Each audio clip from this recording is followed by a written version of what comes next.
Stellenbosch in South Africa. Chenin Blanc, it's not as famous as Sauvignon Blanc, it's not as famous as Chardonnay, but we do seem to sell quite a bit of Chenin Blanc.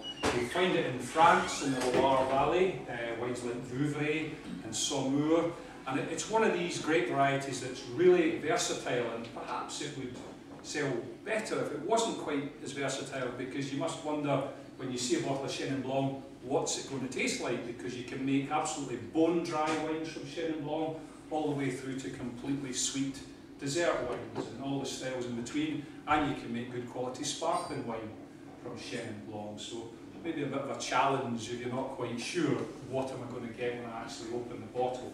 South Africa grows more of it than any other grape variety. They also have a local name, they call it Steen. You visit South Africa and Chenin Blanc, they'll probably call it Steen, but in the EC we have to call it Chenin Blanc. So why have I chosen this particular wine? Well, actually the first three dishes we've got tonight, there's a kind of Asian Eastern influence to all of them, and I'm looking at the first two for this wine.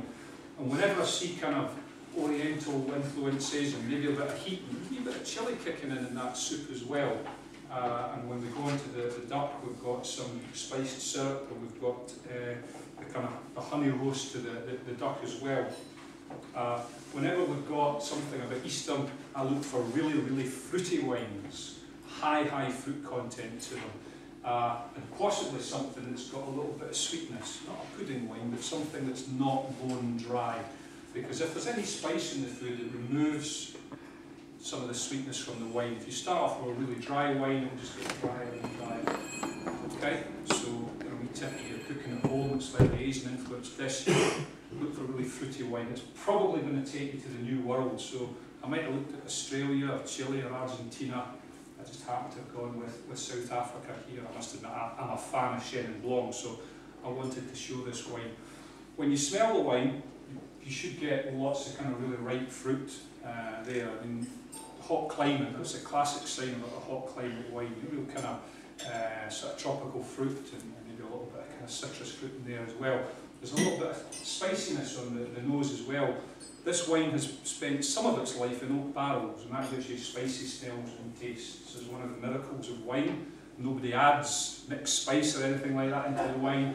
It's just contact with oak will give you that sort of character. When you taste it, it's not a dry wine, there's a bit of sweetness to it. We're on to the medium style. Now, about 8% of the grapes that have gone into this wine are what we call late harvest. Logically, we just leave them on the vine longer than normal. Harvest time in the southern hemisphere is probably February. Maybe left these grapes on the vine until March. They just get riper and riper, more sugar, so you end up with a slightly sweeter style of wine. So they blended that in to give us a slightly sweeter wine. They fermented the wine in oak barrels, all right, just to give us a little bit of kind of extra flavour. We've got quite flavoursome dishes here. Okay, they're not heavy dishes, but they've got a lot of flavour to them. If we have a very light wine, we're not going to taste the food. And that's the idea. You match food and wine, you want to taste them both. One shouldn't dominate the other. So I'm trying to match the kind of weight of the dish with the weight of the wine, all right, so we can taste them both. Also, the texture of the wine. This isn't a thin wine, there's a smoothness to it. Okay? It's got a nice kind of silky texture, it's quite round. When they're fermenting the wine, right, the yeasts are eating the sugar. When the yeast have done the job, eating all the sugar, the yeast die. And again, we have this sediment this time, it's in the cask. What they can do is stir this yeast sediment. They keep stirring it, and it will go through the wine and adds texture. It makes the wine a bit thicker, a bit more flavour, and just that bit more interesting. Okay, so I needed a Chenin Blanc with just a bit of extra body to partner the food. So that first dish, that sweet potato coconut, that was quite sweet soup, delicious soup.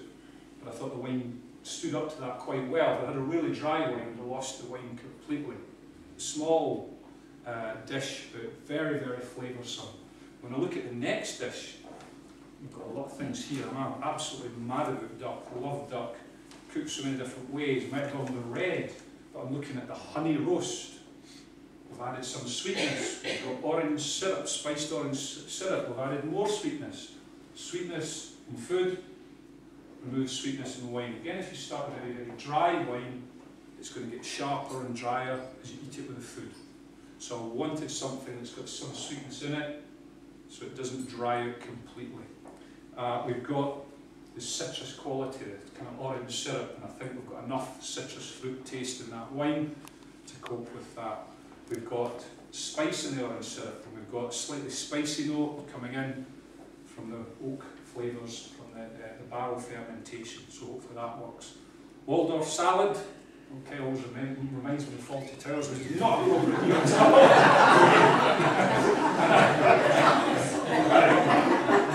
I love duck, Faulty Towers.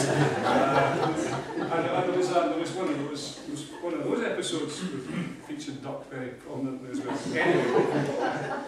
Anyway, I digress. So Waldorf salad, we'll run out of Waldorf. I understand it should have walnuts in it, so nutty. You get any kind of nut flavours into your food. Again, if there's some woody flavours in the wine, they tend to match up really quite well. We've got egg in there. Egg, that's quite difficult to partner with wine. You get albumin in with egg, and that can clash particularly with the tannins in red wine. So I'm putting all those things together, and I decided I really want to have a white. There's too many things that would make partnering a red, a dry red, with this dish difficult. But duck, yeah, it's kind of good flavour, so good solid meat. So I want a kind of good sort of flavoursome, but quite solid white, plenty of body, so we can taste them both. So here we are, Chenin Blanc, Mulder Bosch, Stellenbosch in South Africa. Okay? Cheers.